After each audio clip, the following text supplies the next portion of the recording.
व्याख्या मुद्रां करसरसिजै पुस्तकं शङ्खचक्रे बिभ्रद्भिन्नस्फटिकरुचिरे पुण्डरीके निषण्णः अम्लानः श्रीरमृतविशदैरंशुभिः प्लावयन् माम् आविर्भूयाद्दनघमहिमा मानसे वागधीशः। कृष्णाय वासुदेवाय हरये परमात्मने प्रणतक्लेशनाशाय गोविन्दाय नमो नमः। संस्कृतशौर्यम् इति आमुखपटले सम्बद्धः समेऽपि विद्वांसः समेऽपि जिज्ञासवः छात्राः सहृदयाः सज्जनाः एतस्य संस्कृतशौर्यम् इति आमुखपटलस्य संस्थापकः प्रबन्धकश्च डॉक्टर राजकुमारः समेषां स्वागतं वर्तते तस्मिन् महाभाष्यव्याख्याने। मान्याः साम्प्रतं महाभाष्यस्य षष्ठाध्यायस्य चतुर्थपादस्य विचारः प्रचलति। तत्र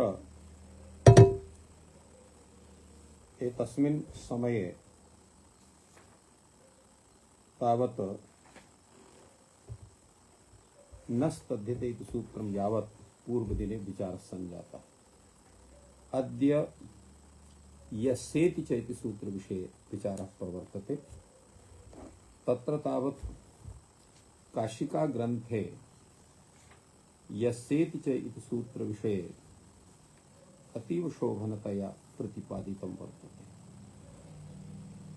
यस्येति इत्यत्र य इति वर्तते, इश्च अश्च अनयोः समाहारः इति यं तस्य यस्य। अत्र इ यत् वर्तते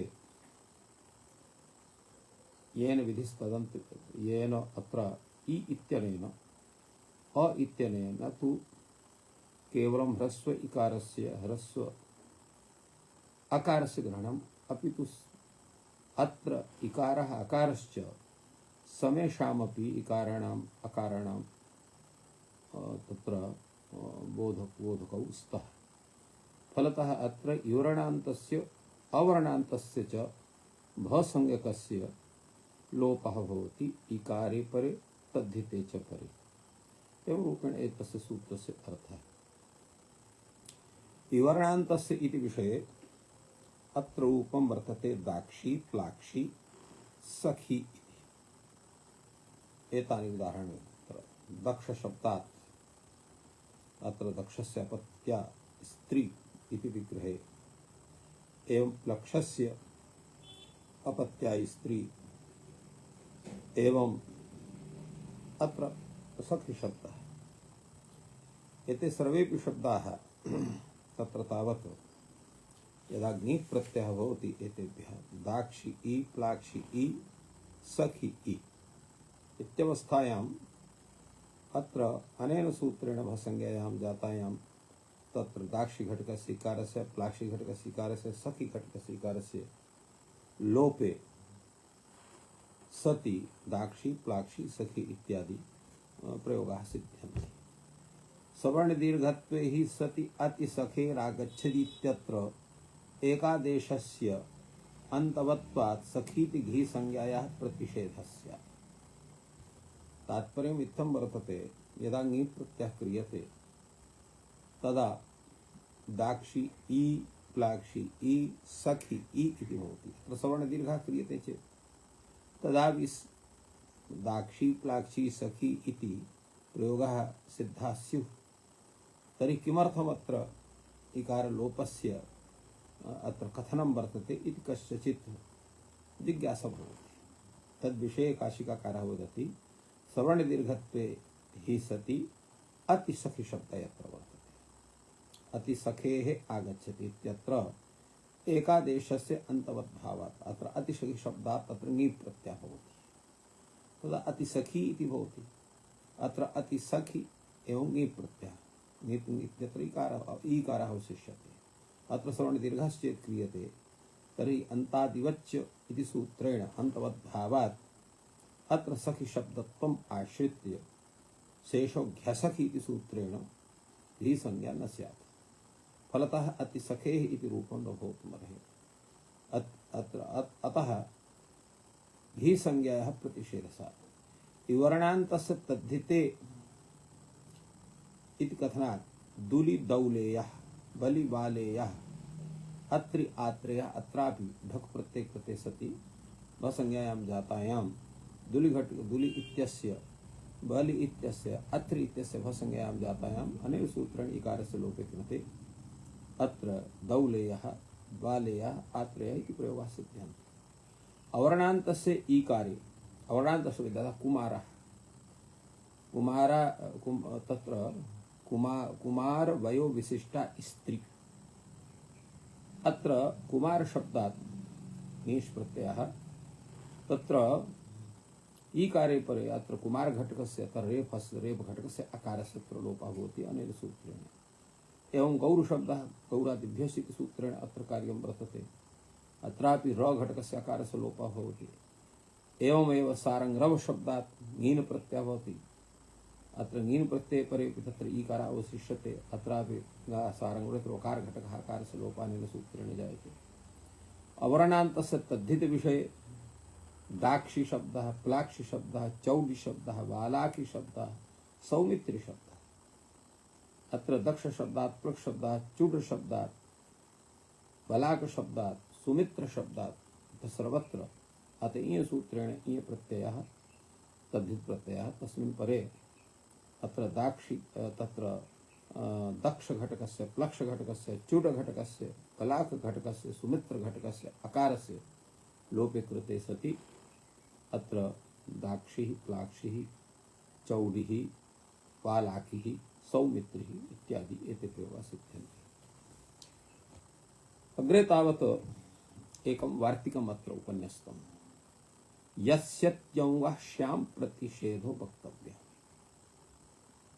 अर्थात अत्र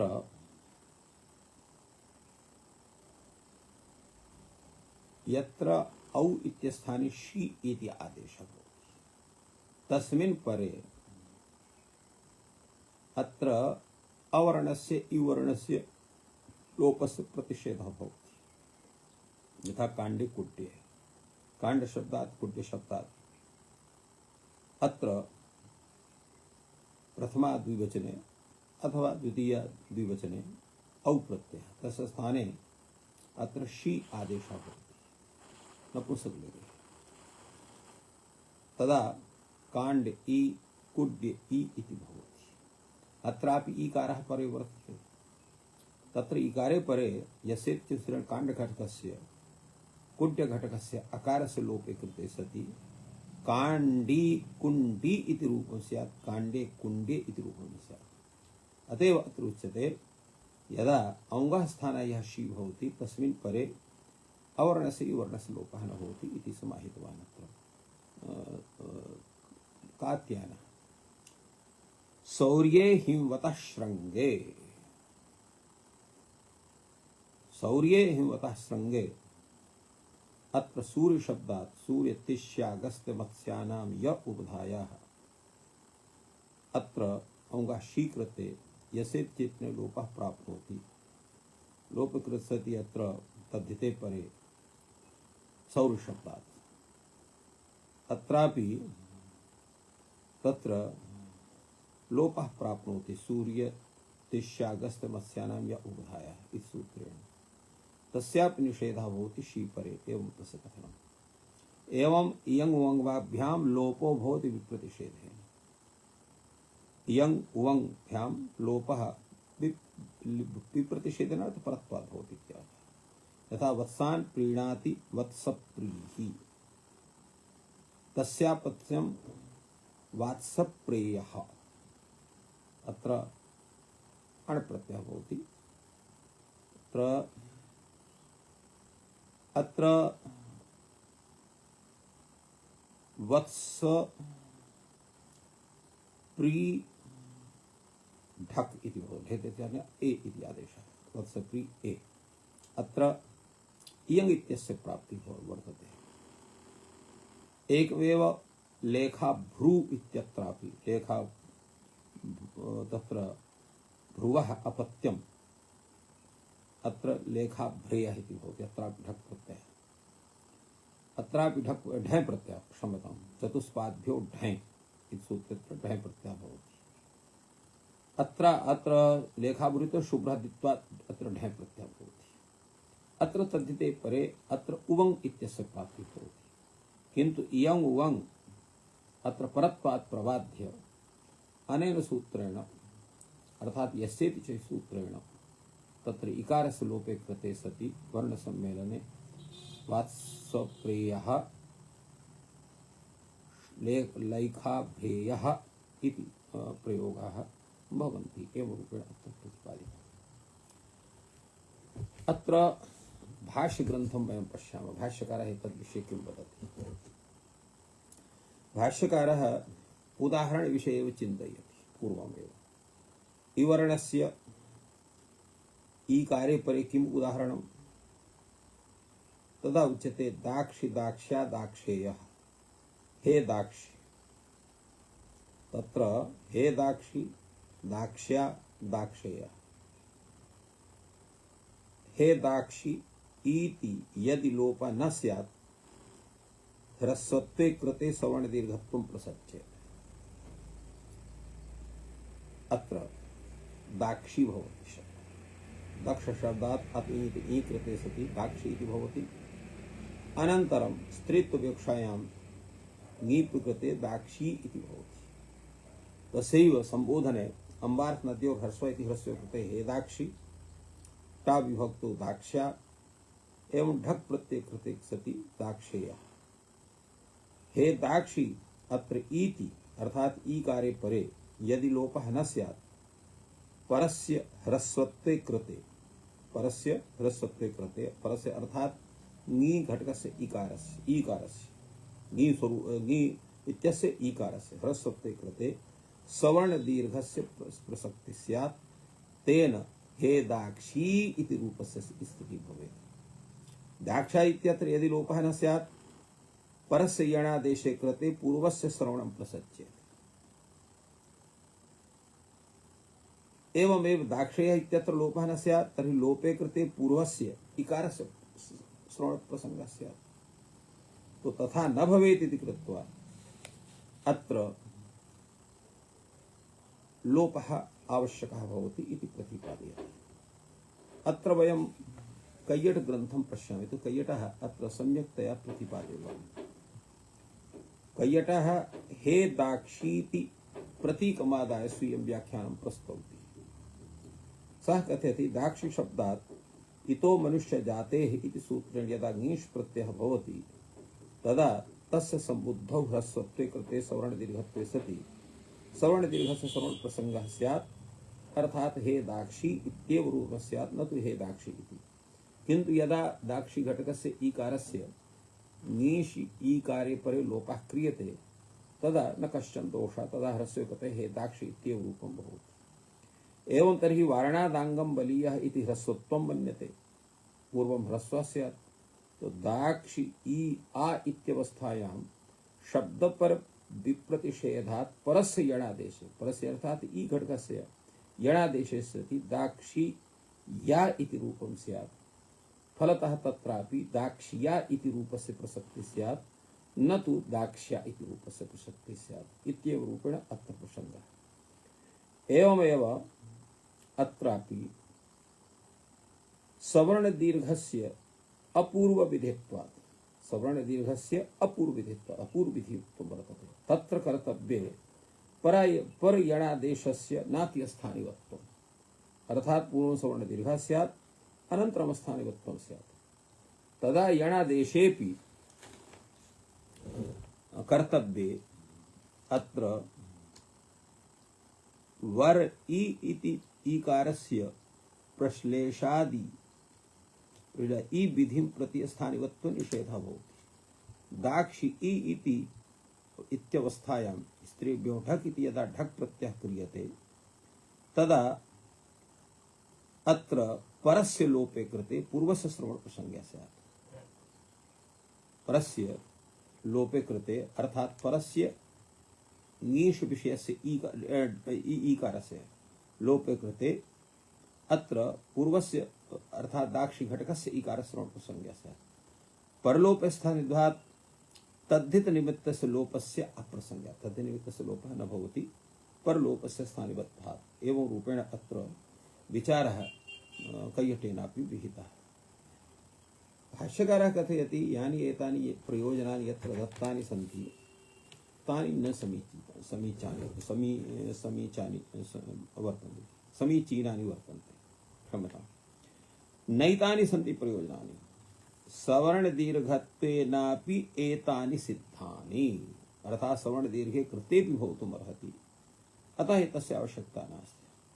अर्थात् यत्र अंगकार्यं वर्णकार्यम् उभयोः कार्ययोः एककालावच्छेदेन प्रसंगः भवति, तत्र वारणादांगं बलीयः इति रीत्या अंगकार्यं पूर्वं भवति तथा अंगकार्यं पूर्वम् उच्यते। तत्र यण् विधानं ढक् विधानं तत्र अंगकार्यं वर्तते, न तु वर्णकार्यं। वर्णकार्यं किं भवति? दीर्घादिकार्यम्। अतः दीर्घः पूर्वं स्यात् अनन्तरम् एतेषां प्रसक्तिः स्यात् इति रीत्या अत्र तस्य निराकरणं कृतम्। तर्हि किं प्रयोजनम् एतस्य भवितुमर्हति?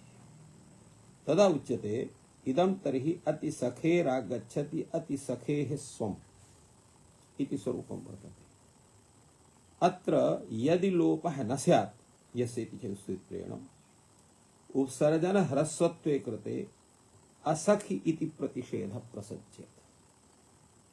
अर्थात् अत्र घी संज्ञा न स्यात्। घी संज्ञाया अभावात् अतिसखेः स्वम् इति अतिसखेः इति रूपं भवितुमर्हति। अत्र एतस्य सिद्धिः कथं भवति, किञ्च एतस्य स्वरूपम् इति विषये तावत् अत्र प्रदीपकारः प्रतिपादयति। सः कथयति सखि शब्दात् सख शिष्यीति भाषायाम् इति सूत्रे अत्र ङीस् प्रत्ययः भवति। तदा सखी इति शब्दः भवति।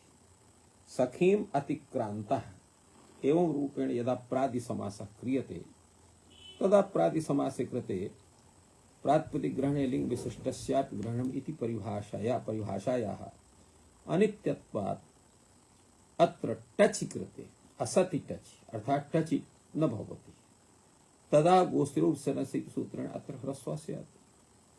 तत्र असति इकार लोपे एकादेशस्य पूर्वं प्रति अन्तवद्भावात् घी संज्ञा अत्र तत्र सखि शब्दत्वम् आश्रित्य असखि इति निषेधस्य प्रवृत्तिः स्यात्। फलतः अत्र घी संज्ञा न स्यात्, तेन अतिसखे इति प्रयोगस्य स्थितिः भवितुमर्हति। चेदुच्यते असखि इत्यत्र प्रसज्य प्रतिषेधः, तो प्रसज्य प्रतिषेधे चायं दोषः, किन्तु यदा असखि इति परिभाषा स्वीक्रियते अर्थात् तस्य इकारान्तस्य उकारान्तस्य सखिभिन्न शब्दस्य धी संज्ञा भवति यदा एवं उच्यते तदा किं स्यात्? यतोहि प्रसज्य प्रतिषेधः यदा भवति इकारान्तस्य उकारान्तस्य सखि शब्दस्य इकारान्तस्य शब्दस्य घी संज्ञा भवति, न तु सखि शब्दस्य भवति। एवं रूपेण प्रसज्य प्रतिषेधे एतस्य तात्पर्यं जायते। पर्युदाशे तु इकारान्तस्य उकारान्तस्य सखि भिन्नस्य शब्दस्य घी संज्ञा भवति इत्यर्थः तस्य जायते। तत्र तदन्तस्य सखि शब्दात् अन्यत्वात् संज्ञायाः सिद्धत्वात्, किन्तु अत्र अतिसखि इति तदन्त शब्दः तस्य सखि शब्दात् अन्यत्वात्, सखि शब्दात् अन्यः भवति। सखि भिन्न इत्युक्ते सखि भिन्नत्वं तत्र आयातम्। यतोहि सखित्वं सकारोत्तर अकारोत्तर खकारोत्तर इकारत्वं यत्र वर्तते तत्र वर्तते। अत्र तथा अतिसखि शब्दे नास्ति। तदा भिन्नत्वात् एतस्य घी संज्ञा भवितुमर्हति, न कश्चन दोषः। ङीषितु लोपे कृते ह्रस्वत्वे च कृते लाक्षणिकत्वात् सखि रूपस्य घी संज्ञायाः अत्र प्रतिषेधः न भवितुमर्हति इति कथनस्य आशय इत्थम् अत्र प्रतिपादितवान्। अत्र कैयटः नागेशः अत्र किञ्चित् वदति विशिष्टतया प्रसज्य प्रतिषेध इति प्रतीकमादाय। सः कथयति वस्तुतः पर्युदासेऽपि दोषः भवति। कथं भवति पर्युदाशपक्षे दोषः? सः कथयति वर्णसंज्ञापक्षे लक्षणायाः आवश्यकत्वेन संख्यांशे एव लक्षणांगीकारे सख्यवयव भिन्न इवर्णस्य इत्यर्थः तत्र जायते। तो सख्यवयव भिन्न इवर्णस्य इत्यर्थः जायते। तदंत संज्ञा पक्षेपि अनुभूत विशेष इवर्णे नैव तदंत विधि स्वीकारेण सख्यवयो भिन्न इवर्णान्तस्य इत्यर्थः जायते। अतिदेशे च अतिदिश्यमान धर्म विरुद्ध स्वाश्रय कार्यस्य अभावः भवति इति लोके प्रसिद्धि।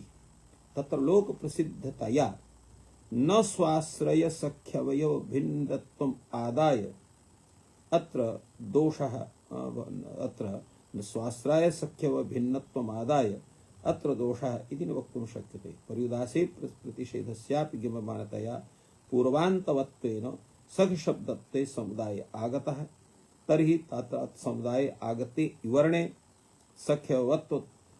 सख्यवयवत्वं तत्र अर्थतः ग्रस्तमेव वर्तते। तेन तत्रापि दोषः।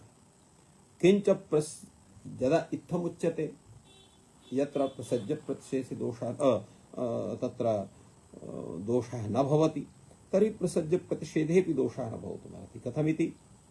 अतिसखीति समुदाय निष्ठ घी संज्ञायाः तेन वारयितुम् अशक्यत्वात् प्रसज्य प्रतिषेधे न तु सखी शब्दस्य भवति।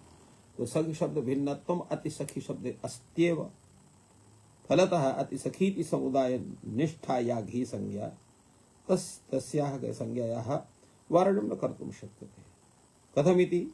संज्ञा विधौ तदंत ग्रहणे मानाभावात्। संज्ञा विधौ तदंत ग्रहणं न भवति। अतः तदंत ग्रहण से सखी शब्दांत शब्दस्य शब्दः इत्यरूपेण तस्य ग्रहणं न कर्तुं शक्यते। फलतः सखी शब्दात् भिन्नः अतिसखी शब्दः तत्र भवति। प्रसज्य प्रतिषेधे अर्थ स्वीकारे असखी तत्रापि फलतः तत्रापि दोषः जायते एव। एवं अग्रे उच्यते यत न च लोपेपि लिंग विशिष्ट परिभाषाया दोषः। लोपः चेत् क्रियते तत्रापि लिंग विशिष्ट परिभाषया तस्य ग्रहणं कर्तुं शक्यते। तदा उच्यते कार्यकाल पक्षे विभक्तो लिंग विशिष्टाग्रहणात्। कार्यकाल पक्षे विभक्ति परे लिंग विशिष्टस्य ग्रहणं न भवति। एवं ख्यात्या सूत्रस्थं यद् भाष्यं तत्सूत्रे इत्थं कथितं वर्तते। एवं सखायम् अतिक्रान्तः अतिसखा इत्यादौ हि घित्वं न भवति इत्यपि भाष्ये प्रतिपादितम् एव रूपेण काशिकाकारः अत्र मन्यते।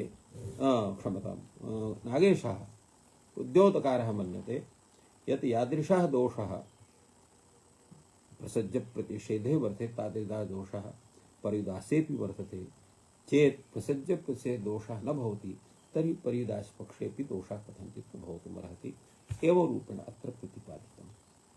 अग्रे तावत् वार्तिक ग्रन्थः भवति यस्येत्यादौ श्याम प्रतिषेधः। अर्थात् अत्र शी इति परे अत्र इवर्णस्य अवर्णस्य लोपः न भवति। ई का शी घटकस्य शी संबंधिनी ईकारे परे इति एतस्य वार्तिकस्य तात्पर्यं वर्तते। यथा काण्डे कुण्डे शौर्ये नाम हिमता श्रृंगे इति एतस्य प्रतिपादनं तत्र काशिका व्याख्यानसमये कृतं वर्तते। प्रश्नः भवति तर्हि एतस्य प्रतिषेधस्य कृते इदं वाक्यं यस्येत्यादौ श्याम प्रतिषेधः इति वाक्यम् अत्र विधानरूपेण निषेधवाक्यरूपेण एतस्य तत्र स्वीकारः एतस्य स्वीकृतिः भवतु वा न भवतु अर्थात् एतस्य उपदेशः करणीयो वा न वा करणीयः उच्यते न वक्तव्यः। इह श्याम इत्यपि प्रकृतं न इत्यपि अर्थात् अत्रापि श्याम इत्यपि प्रकृतं न तत्रापि संबंध मात्रं कर्तव्यं यस्येत्यादौ लोपो भवति श्याम न एवं कर्तुं शक्यते। पृथक्तया यस्येत्यादौ श्याम प्रसेदे इस कथनस्य आशयः नास्ति। यस्येति च न श्याम एवं रूपेण कर्तुं शक्यते। कथमिति विभाषां यस्योः इत्यतः अत्र शीग्रहणं न संयोगात् भवन्तात् इति न ग्रहणम् एतस्य अनुवृत्तिः क्रियते।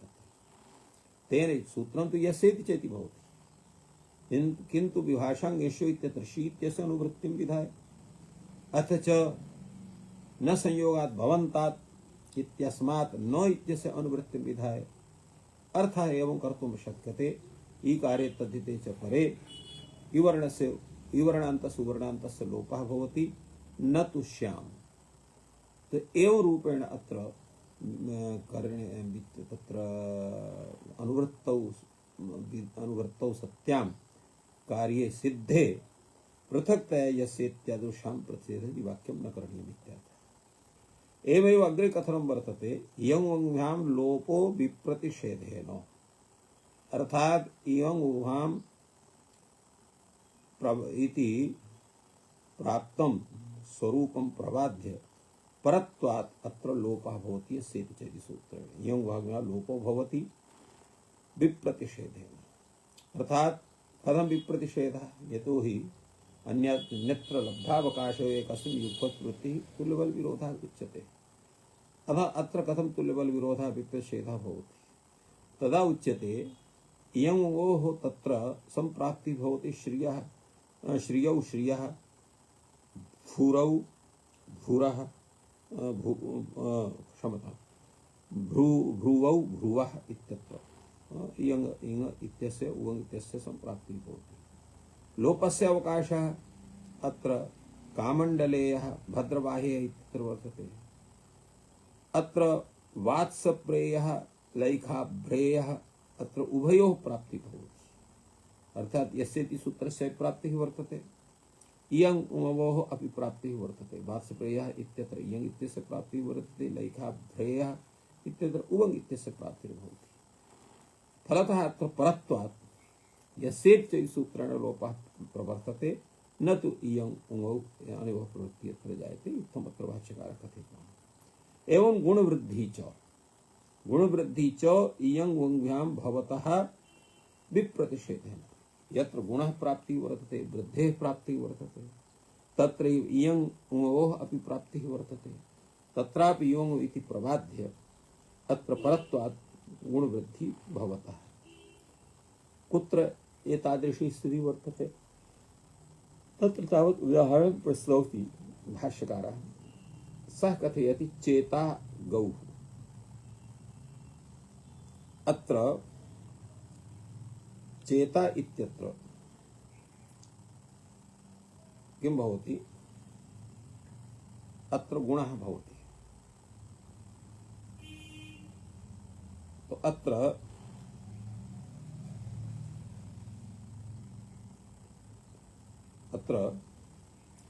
गुणः भवति चेता इत्यत्र। ची चने इति धातुः तस्मात् त्रिच् प्रत्ययः, ची त्रिच् इति भवति।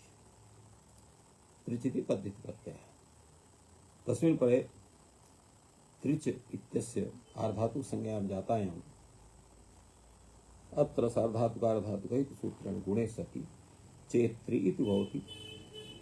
साधिकारे चेता इति रूपं निष्पद्यते। एवं गो शब्दः तस्य सुपरे गोसु इति भवति। अत्रापि गोतोणिति सूत्रेण तद्भावात् अचोणिति सूत्रेण अत्र वृद्धिः भवति, गौः इति रूपं जायते। एवं उवोः प्रयोगविषयः तत्र तावत् श्रियौ श्रियः भ्रुवौ भ्रुवः इत्येव वर्तते। अत्र चयनं चायकः अत्र उभयोः प्राप्तिः वर्तते।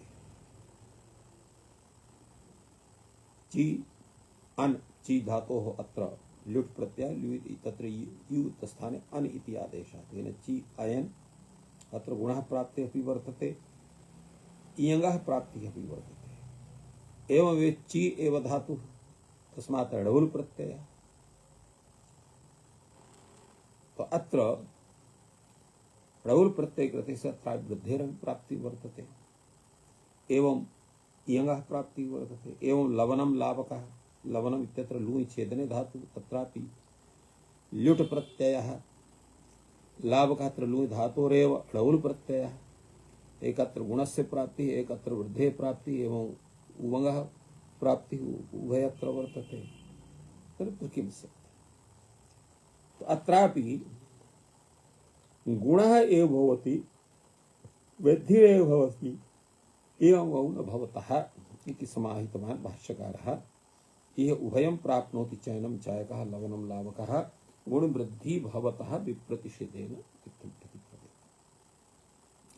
अग्रे तावत् अपरं वार्तिकं वर्तते न वेयुमवगादेशस्य अन्यविषय वचनात् उच्यते अत्र गुणवृद्धि विषये यद् भवान् कथयति यत् गुणवृद्धि च इयं उवङ्घ्यां भवतः विप्रतिषेधेन तद् भवतः कथनं समीचीनं नास्ति।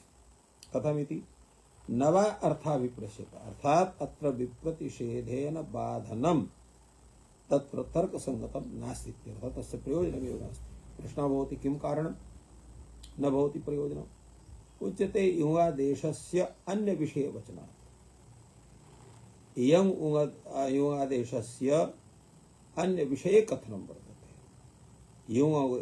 युवङ्गवादेशो अन्यविषये आरभ्यते किं विषये यणादेश विषये यत्र यणादेशस्य प्राप्तिर्भवति तत्र अनयोः प्राप्तिर्भवति स यथैव यणादेशं बाधते एवं गुणवृद्धिः अपि बाधेत न कश्चन दोषः तर्हि किं करणीयं तस्मात् तत्र गुणवृद्धि विषये प्रतिषेधः तस्मात् तत्र गुणवृद्धि विषये से प्रतिषेधः वक्तव्यः अर्थात् प्रश्नवाचनं वक्तव्यो वा न वा वक्तव्यो उच्यते न वक्तव्यः मध्ये वादाः पूर्वीन् बाधन्ते इत्येवम् इयम् उवादेशो यणादेशं बाधिष्यते गुणवृद्धि न बाधिष्यते अर्थात् मध्ये पठिता ये अपवादाः ते पूर्वान् विधीन् बाधन्ते नोत्तरन् इति परिभाषा स्वरूपं तेन अत्र एवमादेशः तत्र यणादेशं बाधिष्यते गुणवृद्धि न बाधिष्यते अतः अत्र कथनस्य आवश्यकता नास्ति। एवं रूपेण अत्र एतस्य विशदतया व्याख्यानं भगवता भाष्यकारेण विहितम्। अग्रे तावत् सूत्रं भवति सूर्यतिष्यागस्त्यमस्त्यानां य उपधायाः कः अर्थः एतस्य किञ्च तात्पर्यम् इति तावत् वयं काशिका दृष्ट्या पूर्वं विचारयामः तो हि काशिकाकारः एतद्विषये सम्यक्तया स्वीयं प्रतिपादनं विहितम्। तत्र सूर्यतिष्य अगस्त्य मस्त्य मत्स्य एते चत्वारः शब्दाः सन्ति इत्येतेषां यकारस्य उपधायाः भस्य लोपः भवति इति परतः तद्धिते च अर्थात् सूर्य शब्दस्य तिष्य शब्दस्य अगस्त शब्दस्य मत्स्य शब्दस्य एतेषां यः यकारः यकारस्य उपधासंज्ञकस्य उपधायाः लोपः भवति किं परे ईकारे परे तथिते च परे यथा सूर्येण एक दिक् इति तत्र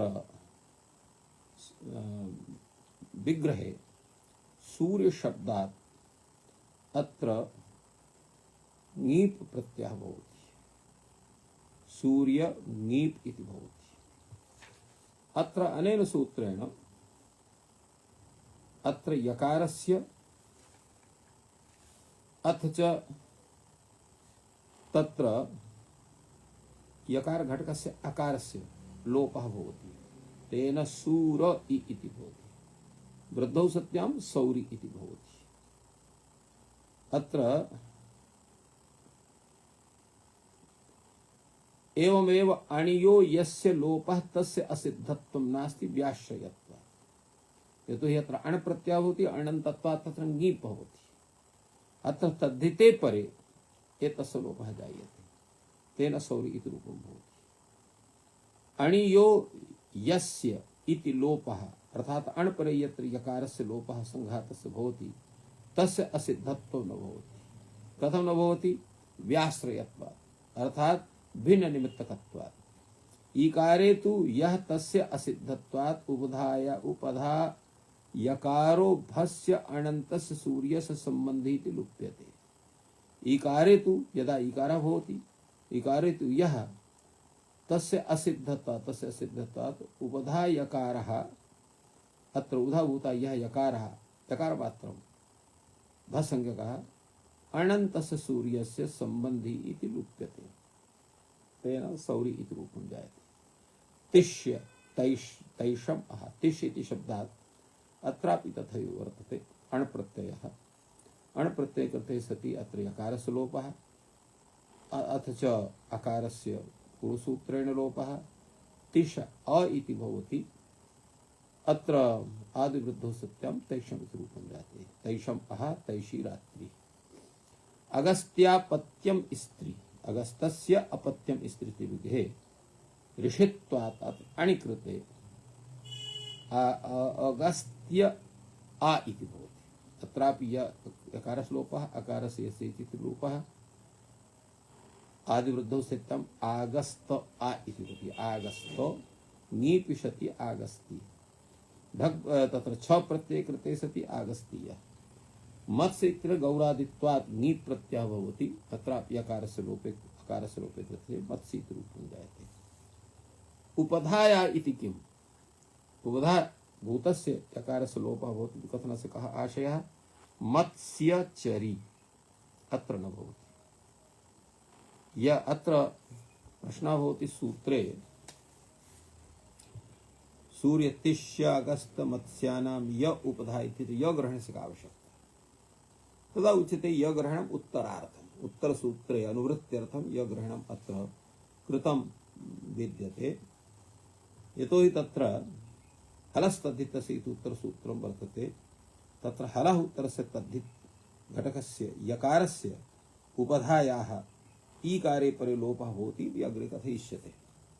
तद्विषये अत्र एवम् उक्तं वर्तते। अत्र एकं वार्तिकं वर्तते, मत्स्यस्य ञाम् इति वक्तव्यम्। अर्थात् मत्स्य शब्दस्य ङी परे एव लोपः भवति, उदाभूतस्य कारस्य अन्यत्र न भवति। तेन मत्स्यस्य इदं मांसं मात्स्यम् अत्र न भवति। अत्र मांस विषयकम् एतत् उदाहरणं वर्तते। मत्स्य शब्दात् मत्स्यस्य इदं मांसं मात्स्यं, तस्य सूत्रेण अण् प्रत्ययः, अत्र यकारस्य लोपः न भवति। सूर्यागस्त्यो छे च ञां च, सूर्य शब्दस्य अगस्त शब्दस्य यदुदाभूतस्य यकारस्य लोपः कदा भवति? छ प्रत्यय परे एवं ङी प्रत्यये परे, अर्थात् ङी इत्यस्य परे। सौरीयः सौरी अत्र भवति। सौरीय इत्यत्र छ प्रत्ययः, सौरी इत्यत्र ङी प्रत्ययः। एवमेव आगस्तीयः अत्र छ प्रत्ययः, आगस्ति इत्यत्र ङी प्रत्ययः। इह मा भूत सौर्यं चरुं निर्वपेत् आगस्त्यः, अत्र तु नैव जातम्। सौर्यं चरुं निर्वपेत् आगस्त्यः इति। तिष्य पुष्योर नक्षत्राणि, तिष्य शब्दात् पुष्य शब्दात् तदैव यकारस्य लोपः भवति यदा नक्षत्रवाचकः वाचकौ तौ शब्दौ भवतः। नक्षत्रेण युक्तः कालः इति सूत्रेण अण् प्रत्ययः। तो तत्र तिष्येण युक्तः कालः तैषः, पुष्येण युक्तः कालः पौषः। तत्र तेन अत्र नक्षत्रेण युक्तः कालः इति सूत्रेण अत्र अण् प्रत्ययः। तिष्य घटकस्य पुष्य घटकस्य यकारस्य अकारस्य च लोपे कृते सति एवं आदिवृद्धौ सत्यां स्वादिकारे च कृते सति तैषः पौषः इति प्रयोगयोः सिद्धिः भवति। अन्तिकस्य तस्य कादि लोप आद्युदात्तं च इति अपरं वाक्यं। कः आशयः है तस्य वार्तिकस्य? अन्तिक शब्दस्य तस् प्रत्यये परे ककारादेः शब्दस्य लोपः भवति। ककारादेः शब्दस्य लोपः भवति, यथा अन्तिक शब्दः इति वर्तते। अत्र अन्तिक अथ च स शब्दः आद्युदात्तं च भवति, यथा अन्तितो न दूरात्। अन्तितो न दूरात् इत्यत्र अपादाने चाहीय रुहोः इति सूत्रेण अत्र तस् प्रत्यय भवति अन्तिक शब्द। तो अन्तिक तस् भवति। अत्र तस् प्रत्यय परे अन्तिक शब्दस्य ककारादेः अर्थात ककार अकारादि ककारः आदि यस्य तस्मात् इति ककारादि ककारादेः शब्दस्य लोपः भवति। ककारादि शब्दः कथं भवति अन्तिक इत्यत्र क इति भवति तस्य लोपः जायते। अथ च सः शब्दः आद्युदात्तः भवति तेन अन्ति इति रूपम् अवशिष्यते। अन्त इति आद्युदात्तः भवति अर्थात अकारः उदात्तः भवति। अन्तितः तस् प्रत्यय परे अन्तितः न दूरात् इत्येव रूपेण एतस्य स्वरूपं वर्तते। अग्रे तावत् तमेतादेश तम प्रत्यये अन्तिक शब्दस्य तकारादेः ककारादेश्च लोपो वक्तव्यः। अर्थात अन्तिक इति शब्दे यदा तम प्रत्ययः भवति तदा अन्तिक शब्दस्य तकारादेः अपि लोपः भवति एवं ककारेतश्च लोपः भवति। तत्र पर्यायेण भवति एकदा तत्तादिलोपः एकदा कादिलोपः। यदा अन्तिक इति शब्दे पूर्वं तादेर्लोपः वक्तव्यः इत्युच्यते तर्हि अत्र किं स्यात् तत्र अन्तमः इति रूपं तस्य स्यात्। अर्थात अत्र अन्तिक इत्यत्र तिक इति समुदायस्य लोपः भवति। तादि इत्युक्ते तकारः आदि यस्मात् एवं भूतः यस् समुदायः समुदायः कः स्यात् तिक इति स्यात्। तो तिक इति समुदायस्य लोपः भवति। तेन अन केवलम् अवशिष्यते प्रकृतौ तम इति प्रत्ययः तेन अन्तमः इति रूपं जायते। यदा कादिलोपस्य स्थितिः भवति तर्हि अन्तिभागः अवशिष्यते ककार भागस्य लोपः भवति तर्हि अन्तितमः इति रूपं तस्य जायते। अग्रे अपि किञ्चित् समाधानाय अत्र स्वरूपं राजते। कादिलोपे बहुलम् इति वक्तव्यम्। अर्थात कादिलोपः बहुलतया भवति। येन अन्यत्रापि एतस्य लोपः दृश्यते न केवलम् अन्तिक शब्दे एव। अन्तिके सीदति इति अन्तिषत् अत्र षत् परेपि ककारस्य लोपः भवति अन्तिषत् इति। अत्र सकार षत्वं कथं वर्तते तदा उच्यते पूर्वपदात् इति षत्वम्। अत्र षत्वम् अत्र पूर्वपदात् इत्यादि सूत्रेण अत्र जातम् इत्यर्थः। एवं अग्रे तावत् ये च अर्थात य प्रत्यये परेपि कादिभागस्य लोपः भवति अन्तिक इति शब्दे तेन अन्तियः एवं रूपेण अयमपि प्रयोगः उदाहरणत्वेन अत्र दत्तः वर्तते। इत्थम् एतस्य सूत्रस्य विषये अत्र सम्यक्तया काशिका ग्रन्थे प्रतिपादितम्। यद्यपि अत्र एतस्य भाष्य ग्रन्थोऽपि कथनीयः वर्तते तथापि समयाभावात् यतोहि तस्य विशद स्वरूपं वर्तते भाष्य ग्रन्थे एतस्य व्याख्यान विषये अतः अत्र विरम्यते। सर्वेभ्यो नमः। जयतु संस्कृतं जयतु भारतम्।